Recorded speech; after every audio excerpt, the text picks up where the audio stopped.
তো তার মানে হচ্ছে আমার সাথে যে প্রতিদ্বন্দ্বিতা করছে তাকে অনেকে চায়, তাকে অনেকে নেতা হিসেবে দেখে, অথবা সব প্রত্যেকটা পোস্টেই যে নেতা হিসেবে মানে তাদের পার্থক্য যে খুব বেশি তা না। তো তারা ইনক্লুডেড হবে বিভিন্ন কমিটিতে, তারা ইনক্লুডেড হবে এবং তারা কাজ করবে। হ্যাঁ, এটা এটা এটা একটা ব্যাপার হচ্ছে কি যে এটা এটা এটা আবার অনেকের বিবেচনায় ছিল না যে ওনারা অনেক কাজ করেছেন, এখন ভুল ত্রুটি হয়। আরেকটা ব্যাপার হচ্ছে কি এই সব সংগঠনকে সরকারের কাছে যেতেই হয়, সরকারের কাছ থেকে দেন দরবার করতেই হয়, সে যে সরকারই থাকুক না কেন। সেক্ষেত্রে এই দেন দরবারের ক্ষেত্রে হয়তো তারা নিজেরা সরিও বলেছে, কিছু বিবৃতি তাদের বিপক্ষে গিয়েছে, কিন্তু তারা যে কাজটা করেছে, যে ম্যামথ ওয়ার্ক তারা করেছে, এটাও সবার বিবেচনায় আছে। কিন্তু এই সরকারের সাথে যোগাযোগ করতে অনেক সময় একদম আসলে একটু রাজনৈতিক বেশি মুখপাত্র হয়ে যায়, শিল্পীদের সেই ক্ষেত্রে সাবধানতা অবলম্বন করা তো অবশ্যই শিল্পী প্রথম হচ্ছে শিল্পী, সে রাজনীতিক না, কোনো রাজনৈতিক দলের না, সে রাজনীতি সচেতন হবে কিন্তু রাজনৈতিক দলের লেজুর ভিত্তি করবে। সবার উদ্দেশ্য মানে আমি তো আমার আসলে অ্যাক্টরদের উদ্দেশ্যেই বলবো আর কি, যে অ্যাক্টরদের ইউনিফাইড হওয়া, একসাথে থাকা সবচেয়ে বেশি জরুরি, এবং তাদের দাবি দেওয়ার ক্ষেত্রে একতাবদ্ধ হওয়াটা জরুরি।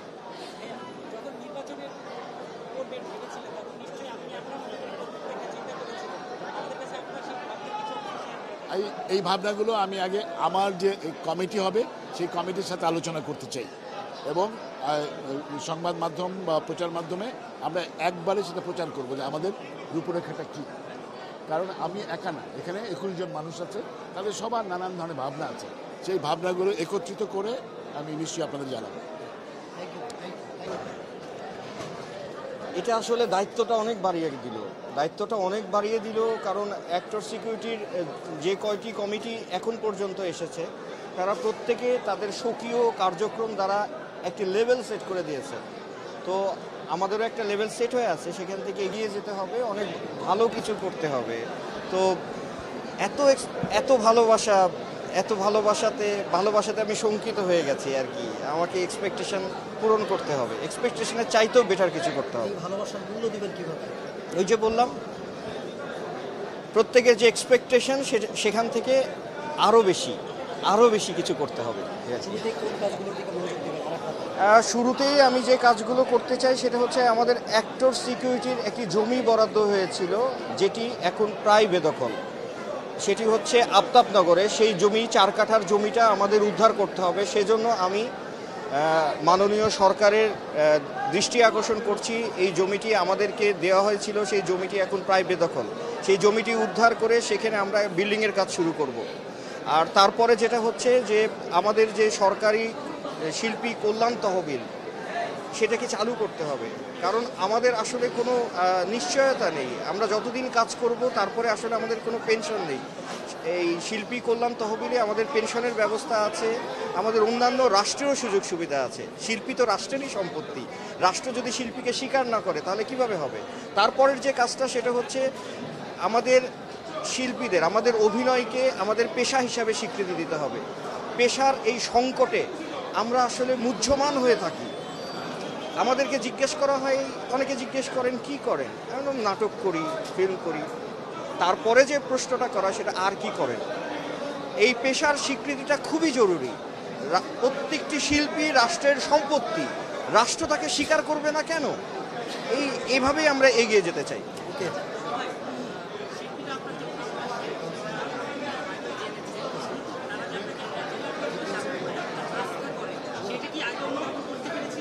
আমি সবসময় অনুধাবন করতে পেরেছি, যেহেতু গত 5 বছর ধরে আমি অভিনয় শিল্পীর সঙ্গে আছি।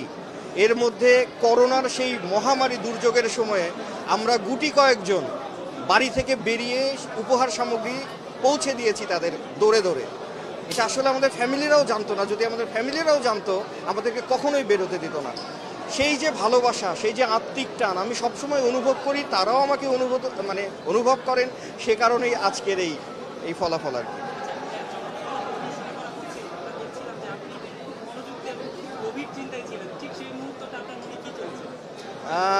আমি আসলে যেহেতু আমার ফলাফলটা সভাপতির রেজাল্টের আগে ঘোষণা করা হয়েছে, তার আগে দেখছিলাম যে কমিটিতে কারা কারা আসছেন। তো সব মিলিয়ে আমার এক্সপেকটেশন যে জায়গাগুলো সেগুলো পূরণ হচ্ছিল দেখে খুব ভালো লাগছিল। আমি কিছুটা ওয়ারিড ছিলাম, তবে আমি আশাবাদী ছিলাম, কারণ আসলে নির্বাচন ভালোবাসাটুকু টের পাওয়া যায়। যারা যাকে ভালোবাসে সেই ভালোবাসাটুকু আরেকজন যদি অনুভব করতে না পারে তাহলে কিসের ভালোবাসা? আমি তো অলরেডি বলেছি আমি কিছু কাজ করতে চাই।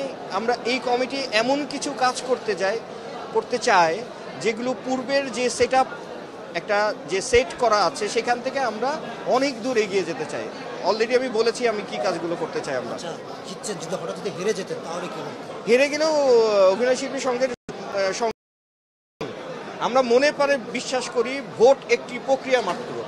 বাংলাদেশের যে কোনো পেশাজীবী সংগঠনের একটি উদাহরণ হতে পারে অভিনয় শিল্পী সংঘের নির্বাচন। একটি বারের জন্যও আপনারা এখানে এসে অনুভব করতে পারবেন না, আপনারাও দেখেছেন যে কে কার বিপক্ষে লড়ে যাচ্ছে। এই যে উৎসব মুখর পরিবেশে আমাদের যে সারাদিনের জার্নি, একটি পিকনিক, এটা অনন্য। শাহেদ ভাইকে কি বলবেন লাস্টে, যে হেরে গেছে আপনার কাছে? শাহেদ ভাই তো হারেনি। শাহেদ ভাই একটা প্রক্রিয়ার মধ্যে অংশগ্রহণ করেছে। ওনার মতো একজন মিষ্টভাষী, একটা পার্সোনালিটি সম্পন্ন মানুষ যাকে সংগঠনকে অনেক কাজে লাগে। তো আমি সবসময় চাইবো শাহেদ ভাইকে সঙ্গে নিয়ে এগিয়ে যেতে। Thank you. Thank you.